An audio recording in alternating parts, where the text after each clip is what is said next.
Hello, student. Good morning. Now start a new chapter Rise of Small Kingdom in South India, Class 7, Chapter 11 from History.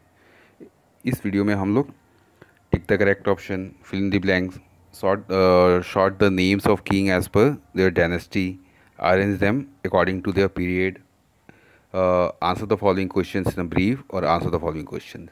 ये सारा हम complete करेंगे इस video के अंदर. तो सबसे पहले टिक द करेक्ट ऑप्शन करते हैं. ठीक है, who was the founder of Chola dynasty. तो चोला डायनेस्टीज का फाउंडर कौन था? तो चोला डायनेस्टी का फाउंडर था Vijayalaya. Just a minute.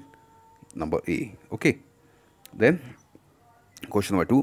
The famous temple build by Rajaraja first at Tanjore was.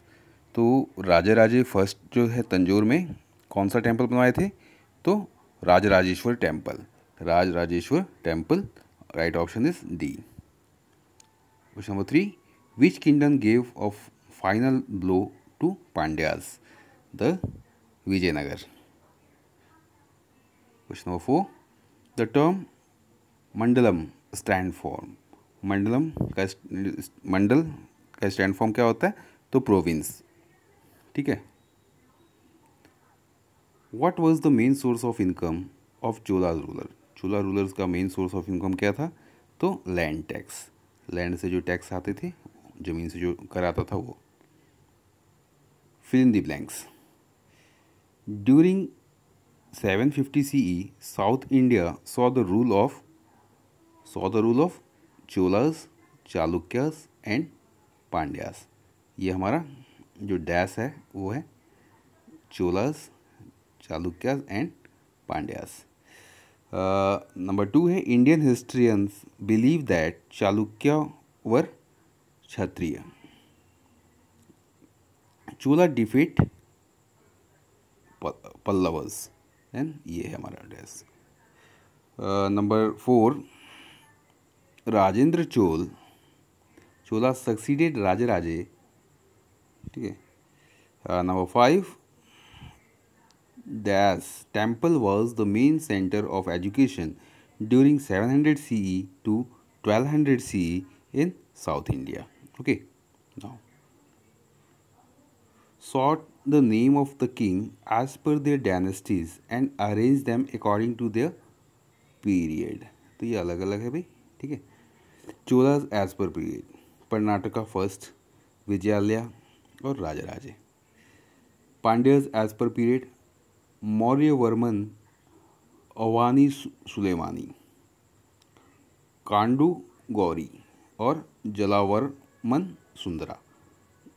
ठीक है. Then answer the following question the brief. Name the powerful kingdoms that emerge in south India in the 8th century. The Chola kingdom emerged as the prominent powerful kingdom in South India. 8th century के समय चोला kingdom जो था वो बहुत ही powerful kingdom बन के emerge हुआ था साउथ इंडिया में. Name 3 kingdoms that were mention in Ashoka addicts.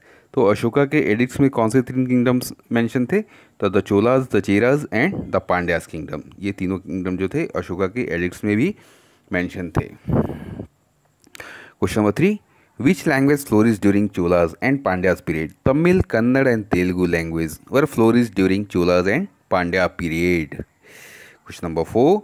Name the main areas that form the part of Pandya kingdom. The main area that form the part of Pandya kingdoms were Madurai, Tinnavalli and part of Travancore. ये जो 3 areas थे Pandya's ruler के समय form main areas. Where were the rocks cut temple built? Rocks cut temple were made at Mahabalipuram, Kanchipuram, Badami, Patadakal, Ajanta and Ellora and Elephanta. यहाँ पे rocks cut temple जो है बनाए गए. Answer the following question. बेटा थोड़ा बड़ा होगा, इसको क्या है आपको समझ के लिखना है. ठीक है. तो अब 7th क्लास में आ गए हैं तो थोड़ा तो बड़ा तो मिलेगा ही. Raja Raje first was the great king of Chola empire. Mention the main achievement of Raja Raje. The great. Raja Raje greats का मेन अचीवमेंट्स क्या क्या था, ये सारी चीज़ें बतानी है। तो Raja Raje I was first was the greatest king of Cholas empire. His achievements are given below. The great Chola king Raja Raje rule from 985 to 1014 AD. He was under him that the Chola's power rose to supreme in South India. He conquered the eastern Chalukya kingdom of Venji. In his policy of conquest which last for 14 years, he also defeated the Cheras, Pandyas and captured the region of Kerala and Madurai. The unit among the Cholas and Eastern Chalukyas was promoted through his alliance through marriage with the Chalukya ruler of Venji. He built the famous Rajarajeshwar temple at Tanjore. He spread the masses of Vedas among the common people. यानी common peoples में वेदास का message देने का भी काम किया, इनका ये अचीवमेंट था। Describe the social economic condition of people in the southern state. उस समय साउदर्न स्टेट्स के लोगों का सोशल कंडीशन क्या था? The tax on land were the main source of revenue. A part of this revenue was set aside for the royal household. The rest was used for building roads, temple, tanks, salary of officials, and on maintenance of armed forces. The economic condition of the people was good.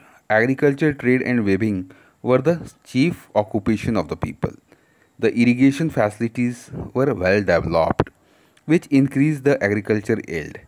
The traders trade with the merchant of foreign countries of south east Asia. ये सारी चीज़ें बहुत बढ़िया हो रही थी उस समय, सोशल इकोनॉमिक कंडीशन ठीक ठाक था। Question number 3, what were the religious belief of the people in the southern state during medieval period. Medieval period के समय साउदर्न स्टेट के लोगों का रिलीजियस बिलीफ क्या था? Religion play an important role in the life of people in south India.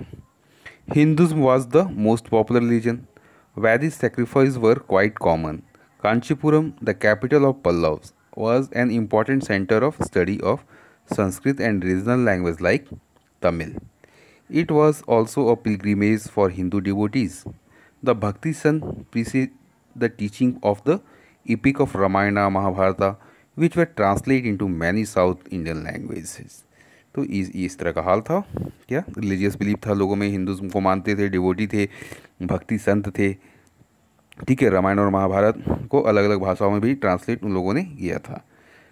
Describe the development of art and architect under the southern ruler. Art और architect southern ruler के अंतर्गत क्या हाल था? The ruler of southern kingdom were not only great warrior but also great pattern of art and architecture. They built a number of important temples. The large rock cut temple at Mahabalipuram and Kailashnath were built in 8th century. The Shiva temple of Tanjore and the bronze statue of Nataraj are fine example of Chola's art. ये जो है fine example है किसके? Chola art के. Then थोड़ा कोई answer बड़ा है क्योंकि इसमें बहुत सारी चीज़ों को डिफाइन करना है। List the difference between the kingdoms of north and south on the basis of the following accepts. अब इन सारे एक्सेप्ट्स के ऊपर हमें नॉर्थ और साउथ का जो है शासन व्यवस्था के बारे में बताना है। तो जाहिर सी बात है कि सबका अगर एक एक लाइन भी लिखेंगे तो ये 6 लाइन होगा, तो आंसर तो बड़ा होगा ही। हाँ चलिए, तो इसको अब एक एक करके इसको करते हैं। पहले तो किंगडम ऑफ नॉर्थ, तो नॉर्थ इंडिया का किंगडम क्या था? तो पहले एडमिनिस्ट्रेशन कैसा था? The king was all power in north India. The empire was divided into province. जो एम्पायर था वो प्रोविंस में डिवाइड था. The king was the head of the military as well as judiciary. जो किंग था वो हेड था military और जुडिशियरी का. Society caste system were rigid. The ब्राह्मण enjoy high position while the Shudra lived life of misery. The condition of women was also pathetic. इसमें से आप कुछ हटा सकते हो, मान लो इसको हटा दिए, थोड़ा बहुत छोटा होगा, उससे कोई फर्क नहीं पड़ता है. Economy. The royal family high officials and the traders were prosperous. The temple were the centre of rich and hence attract lot of invaders. अब टेम्पल जो थे वो बहुत ही अमीर थे, एक तरह से टेम्पल्स में अच्छा सा धन संग्रह था, इसलिए फॉरेन इन्वेडर्स जो थे आते थे तो वो टेम्पल पे ही अधिक चोट किया करते थे। Religion, Vishnu and Shiva were the main God's of the Rajputa. They were also worshipped goddess like Kali, Lakshmi and Durga. Education, superstition and narrow-mindedness were great hurdle of education. The elementary education was limited to temple and monasteries. Art and architecture, the example of the painting can be found in the form of murals in a palaces, cave, temple. The Jain monks and painted of Bengal developed the art of miniature paintings का भी अच्छा खासा development था south में, north India में भी। अब आते हैं साउथ इंडिया। एडमिनिस्ट्रेशन कैसा था साउथर्न किंगडम का? The central administration was divided into different department. King ran the administration with the help of minister. The kingdom was divided into province known as mandamus. Society caste system was deeply rooted in the society of south. The Brahman and Kshatriya dominate the lower caste. Economy, the main source of income was land revenue. The economic condition of people was good. Their major occupation were agriculture. Religion क्या था? Hinduism was the most powerful religion. Vedic sacrifice were quite common. Education, Kanchipuram, the capital of Pallav, was an important center of study of Sanskrit and regional languages like Tamil. The Bhakti Sant precede the teaching of epics of Ramayana Mahabharata, which are translated into many southern Indian languages. Art and architecture, the large rock cut temple at Mahabalipuram and the Kailashnath were built in the 8th century. The Shiva temple of Tanjore and bronze statues of Nataraj are the fine example of Chola's art. Then, thanks for watching. और यहाँ तक अगर सुन ही लिए हैं तो भैया subscribe करके जाइएगा, ठीक है? Okay, thanks you.